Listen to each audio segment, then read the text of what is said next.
back at it again, YouTube. You already know. Top 10 Spider-Man games. Now, I ain't gonna lie. I got history with Spider-Man games. You know, more than just Marvel Spider-Man, because that's the most popular Spider-Man game out now. They're the most talked about games right now, as far as like when it comes to Marvel. If I'm wrong, correct me in the comment section. But one thing I would say is, before I get into this reaction, I want to let y'all know a little bit of my history on Spider-Man games. And don't worry, it ain't gonna take 10 freaking minutes to explain it. It's just gonna be one little sentence. Spider-Man 1 on PS2, Tobey Maguire series, all the way up to the current Marvel Spider-Man 2. That's my history. I played damn near every Spider-Man game from 2002 up to like 2024. So, yeah. I missed out on the PS1 Spider-Man with the Electro one. I missed out on that one. I never had a PlayStation 1. But I did have the 2. So let's get into it. This is crazy! With great Spider-Man video games also comes the great responsibility to rank them in a top 10 list. That's right, since the first Spider-Man game in 1982, there have been dozens of Spidey games, ranging from side-scrolling web-em-ups to open-world swing fests. We've taken all those friendly neighborhood adventures into consideration and come up with a ranking that includes even PlayStation's latest, Marvel's Spider-Man 2. So strap on your web shooters and dive off a skyscraper as we swing into IGN's list of the 10 best Spider-Man video games.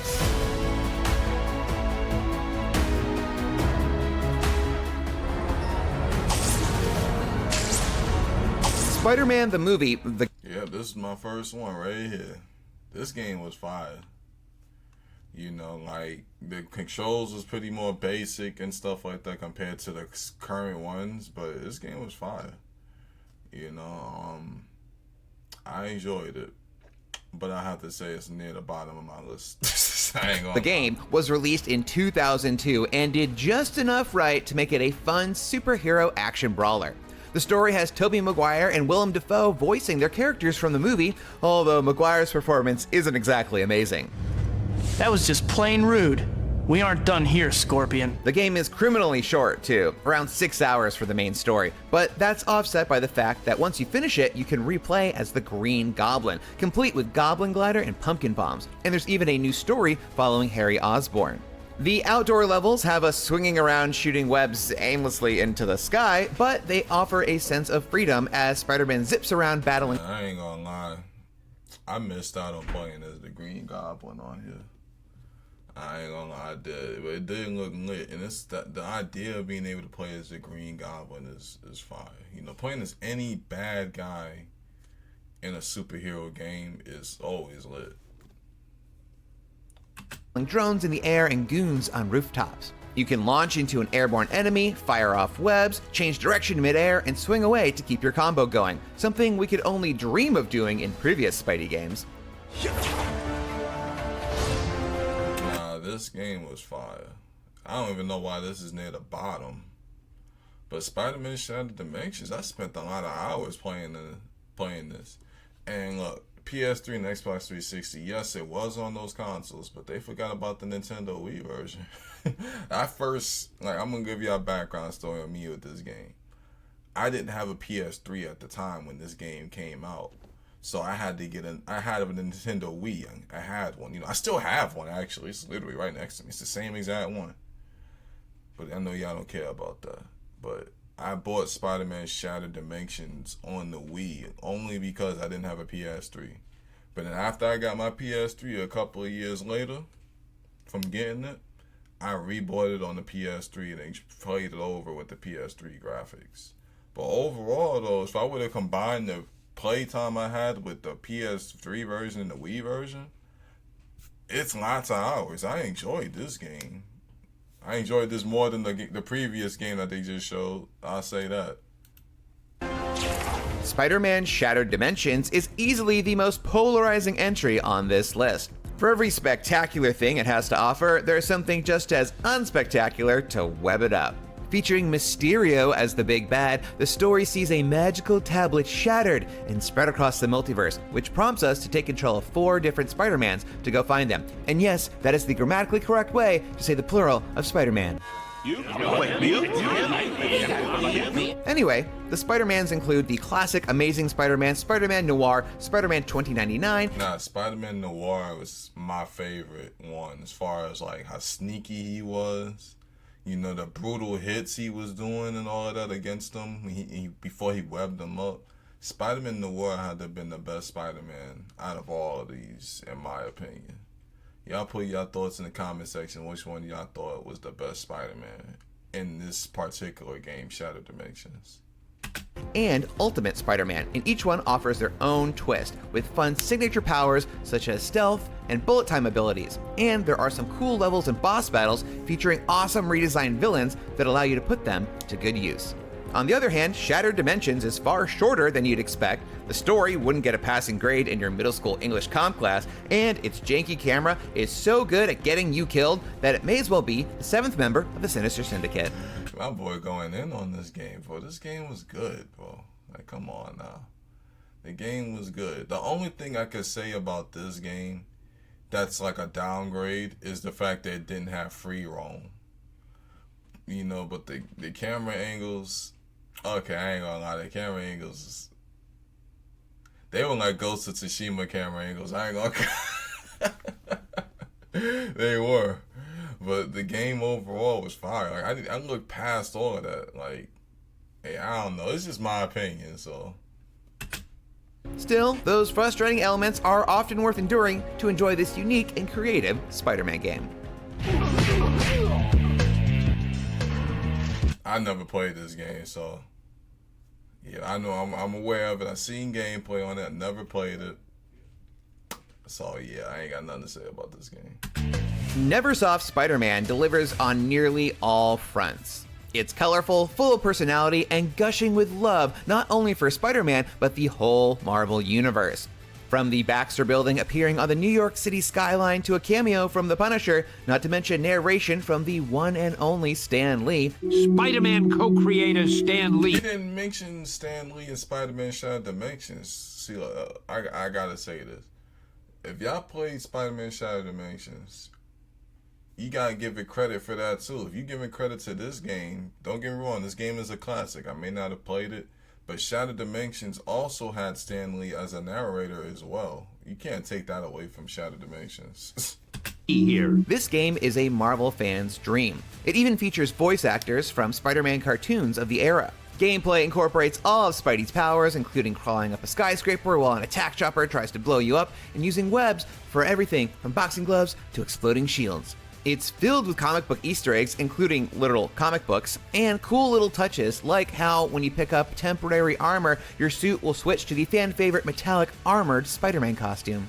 The story is a short and sweet mystery involving an imposter Spider-Man, and I'll give you one guess to who that could possibly be. And it's packed with iconic Spidey villains with their cartoonish personalities cranked up to 11. Plus, Neversoft created a brand new villain just for the game, a Doc Ock Carnage combo known as Monster Ock. This Spider-Man game... Nah, that's fire. That is fire. Doc Ock Carnage? I would have never thought of nothing like that. That's fire. Hey, this game is definitely a game I wish I would have played when I was younger. Does have its fair share of wonky elements, like how you could run out of webbing or fall off a building to your death. But use your webs, you're Spider-Man, bro. But still, it's hard to be anything but charmed by this entry in Spider-Man's game catalog. Okay, this game I never played either. So we just gonna watch. Spidey may have starred in video games dating all the way back to the Atari era, but precious few of those are actually any good. However, Spider-Man and Venom Maximum Carnage finally turned things around for the wall crawler in 1994. This arcade-style beat-em-up takes direct inspiration from the comic book crossover of the same name, and that's half the fun. Maximum Carnage is like a Spider-Man comic book brought to life, from the colorful 2D sprites right down to the cutscenes that recreate panels from the books. The option to play as either Spidey or Venom is a major feather in its cap, as are the many unlockable Marvel characters sprinkled throughout. Now, Maximum Carnage may be punishingly difficult at times, but it remains one of the best examples of the superhero brawler subgenre that was so prevalent in the early 90s. And hey, how often did game cartridges come in red? Okay, I played this game, but not on the Nintendo DS. Why is this even on here? Spider-Man Web of Shadows tells a story that's a bit darker than usual, where Spidey fights off a symbiote invasion of New York. Yo, what's up with this guy, man? The fact that he put the Nintendo DS version on here is crazy. The PS3, Xbox 360 version, and Wii version all was fire. You know, of course, the Wii versions lose points for terrible graphics and stuff, but other than that, it's the exact same gameplay. And I know, because I played the PS3 version and the Wii version, so yeah, I have both of them on. So yeah, you can't tell me anything about that. Same gameplay. What is the DS version doing on here? York City, with a little help from his iconic black suit and a roster of unexpected Marvel allies. What's bizarre about Web of Shadows is that it was released on console and handheld with the exact same title and box art, but as two completely different games. One an open-world action-adventure game, and the other a 2D side-scrolling brawler. They share a... Now, the PS2 version was some other it was on some other stuff. I seen the PS2 version of this game, and I would say I was disappointed to see that they turned it into what they turned it into. I'm like, yo, why not just make it look less graphically than the Wii version? If anything, they should have did that. They violated the PS2 version. Like, you see how the DS version look? This is what you would expect from the Nintendo DS. But the PS2 version was kind of like the DS version. A similar plot and the ability to use different skills provided by either Spider-Man's standard costume or the symbiote suit, but surprise twist, the console version is pretty bad, while the DS version is much, much better. The console version is bad? Okay, I never played the DS version. I can't speak on it, but the console version, everybody liked the console version. Like, you can make your decisions whether you want to be good or bad. I'm pretty sure that's got to be in the DS version as well, but you can actually see the cutscenes and stuff. You get to see what happens if you pick Mary Jane over Black Cat or Black Cat over Mary Jane, which I would say the PS3 and the 360 version had more detail of that over the Wii version, I noticed, you know, but like, I don't know. I never played the DS version, so this is a surprise to me. Metroidvania style design was a fresh spin for 2D Spidey games, and its rewarding combat system and ever-growing map are borderline addictive. Web of Shadows is a fun, bite-sized Spider-Man experience, but only on the Nintendo DS. Alrighty, well, we are halfway through our list of the best Spider-Man games, but before we get to the final 5, let's take a quick break for some honorable mentions. For these, we're focusing on games where Spider-Man is not the title character, but still offer an excellent Spidey experience. The Marvel vs. Capcom fighting game series emphasizes Spider-Man's raw power, unique fighting style, and assortment of web-based attacks, all delivered with Peter Parker's signature everyman humor. Sorry about that. Then there's Fortnite, which added plenty of Spider-Man content. Okay, I didn't even know they added this in Fortnite with Spider-Man like this. Like, I've kind of figured they would put a skin on there, but he's over here web swinging. That's fire. Because I don't play Fortnite like that anymore. Like, yeah, Fortnite ain't really it for me. But that doesn't mean you won't catch me on it. If people want to play, I'll hop on it. But as far as playing it on my free time, like how I could hop on Call of Duty, nah. That, for a time, allowed us to rock skins from across the Spider-Verse. Rightfully, it received praise for doing an especially good job with the web-slinging mechanic. And finally, let's not forget one of the best guest appearances of all time. Spider-Man was an unlockable character in Tony Hawk's Pro Skater 2.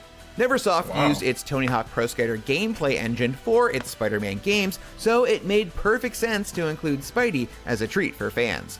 Spider-Man, Spider-Man, does whatever a spider can, and with maxed out air and hang time stats, what a spider can do is like 5 kickflips in a row before hitting the ground, which totally rules. That's all for honorable mentions. Now let's get back to the top 5. Alright, now this game was fire. I love this game.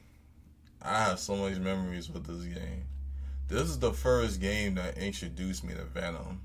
You know, Venom is by far one of my favorite Spider-Man villains. You know, I think he is my favorite. Yeah, he's my favorite Spider-Man villain. So the fact that he's on here, you can play as him, and there's actually a plot twist with Venom and Spider-Man are like not really the bad guys of the whole game. My fault. If Venom isn't really the complete bad guy, I thought that was fire. You know, Venom is just more of like an anti-hero in this game. He ain't really like a bad guy. After delivering Spider-Man 2, which at that point was considered the undisputed king of Spider-Man games, Treyarch carried forward everything it learned into 2005's Ultimate Spider-Man. Based on Marvel's modern and freshly rebooted Ultimate Spider-Man comic, the Ultimate Spider-Man game starts with a bang. Best friends Peter Parker and Eddie Brock battle it out on their high school's football field as Spidey and Venom, after Eddie is unable to resist the corruption of the symbiote suit. Listen to me, Eddie. You're smarter than this. This isn't you, it's the suit. I've been behind it. I know what it's doing to you. Swinging around New York City as Spidey still feels great, but it's the addition of a playable Venom that makes this game feel novel. We're forced to feed on enemies and innocent citizens alike to keep Venom alive as he launches himself from building to building, Hulk style. Ultimate Spider-Man cleverly incorporates comic storytelling. I ain't gonna lie, playing as Venom and jumping high like that reminded me of the Incredible Hulk games. You know, and shoot, I might even do one for the Hulk with this, because there's only 3 Incredible Hulk games. I got my top 3 because it's only 3. At least in what I play, but we'll talk about that in another video. As scene changes or swaps between characters has our perspective jump between the panels of a comic book. The cel-shaded art style brings that feeling home, leaning into what the PS2, Xbox, GameCube era hardware was capable of, and standing the test of time a little better than its contemporaries as a result. To top it all off, there's a surprise cameo and boss battle with Wolverine in a bar, naturally, making Ultimate Spider-Man feel very much like a part of the larger Marvel universe. Oh yeah, Spider-Man 2. I ain't gonna lie, this game is up there. This is gotta be one of the best Spider-Man games ever, right here. There's no way around this. Spider-Man 2 is fire, you know. I had this on PS2, put a lot of hours into this. Spider-Man 2, the movie, the game, was a watershed moment for Spidey games. The story is loosely based on the plot of the movie, but with more supporting characters and villains thrown in, offering a robust and satisfying Spidey experience from top to bottom. Inspired by Grand Theft Auto 3, the expansive and explorable city is filled with all manner of activities, from crimes that need stopping to pizzas that need delivering. Spider-Man 2 revolutionized what we expected from a modern Spider-Man game, and it's this foundation that the beloved Insomniac games are based on. Hey, so Spider-Man 2 is the reason why Marvel's Spider-Man 1 and 2 is a thing. It's basically what he's saying. To be honest, you can't even get mad at that. That's Spider-Man 2 is what started it when it came to free roaming games. All ghosts are specters, Spider-Man all specters are ghosts. You know what I mean? Speaking of those Insomniac games, Marvel's Spider-Man is a modern classic. Insomniac left no stone unturned in gamifying the Spidey experience, with intuitive web-slinging, fluid combat, a deep closet of alternate suits, and a sprawling New York City map, which made gunning for 100% completion a challenge well worth undertaking. And it all looks fantastic, no matter which of Peter Parker's faces you prefer. This is the blockbuster Spider-Man game that fulfilled the dreams of many Spider-Man fans. What sets Marvel's Spider-Man apart is its emotionally rich story, which stands shoulder to shoulder with just about anything we've seen in the movies. Peter's struggle to balance his own wants and needs against the demands of being a superhero is at the heart of most great Spider-Man stories, and this one is no exception. One thing I would say about this game, the very first Marvel Spider-Man game, One thing that was different about this was being able to play as Mary Jane. Like when they brought that in and then you play as Miles, you know, obviously before he got his powers. That was fire. Like stealth missions and stuff. That was cool. That was different. You know, I mess with that. So yeah, I mess with this game heavy. Both of them. Years deep into being Spidey, Insomniac's Peter Parker is repeatedly forced to make difficult choices with consequences that reverberate through the rest of his life.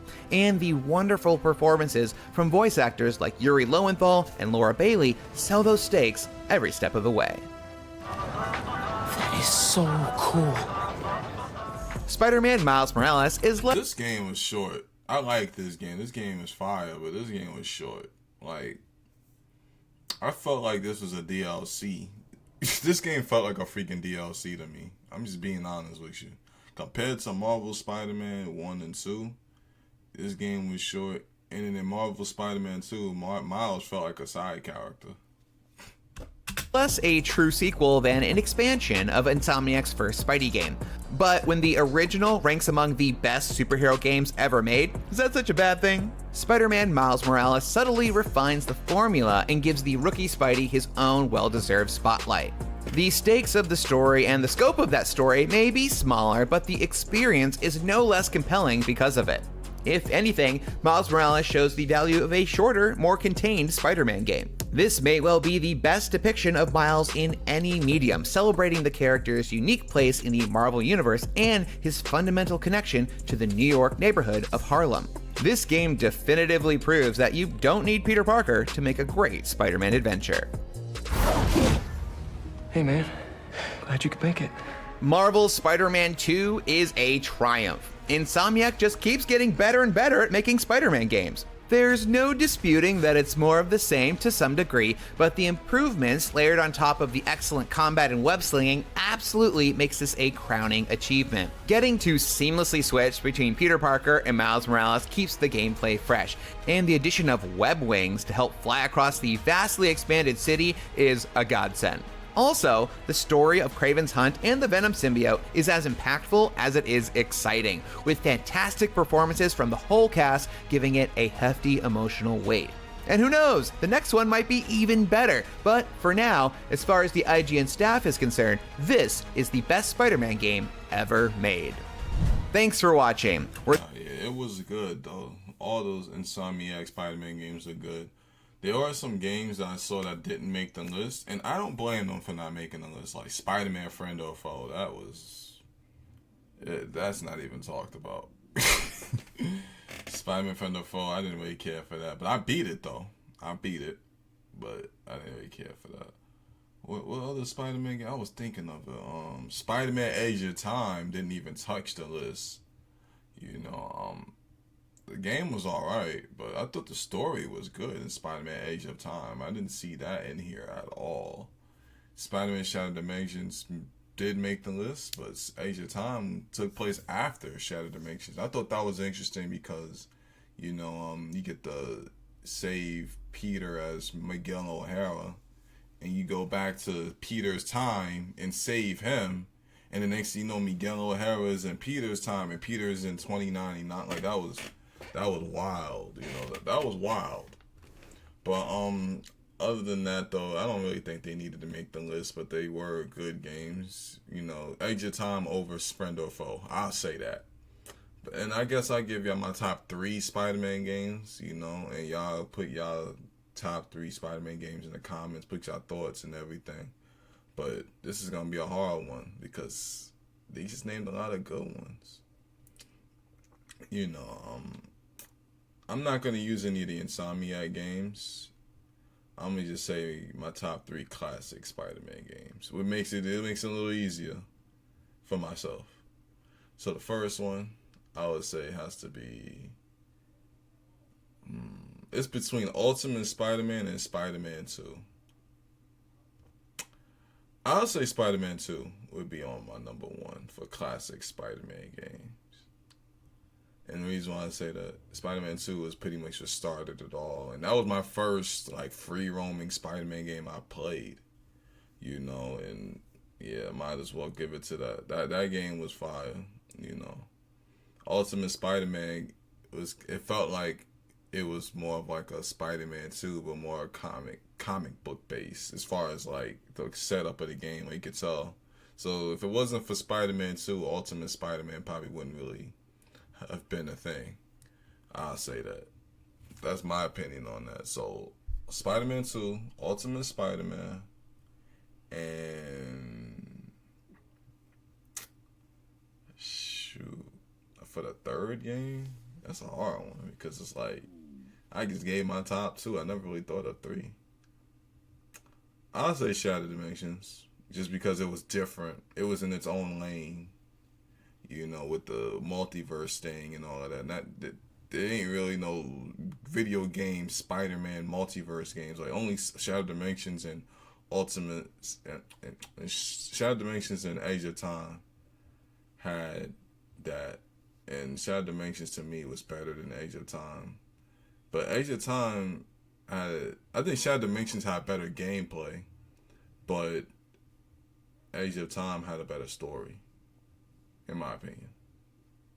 But I say Shattered Dimensions for gameplay wise, for it to be the third. So the Insomniac games, I'm not counting them because they brand new classic games all the way. I prefer the classic ones.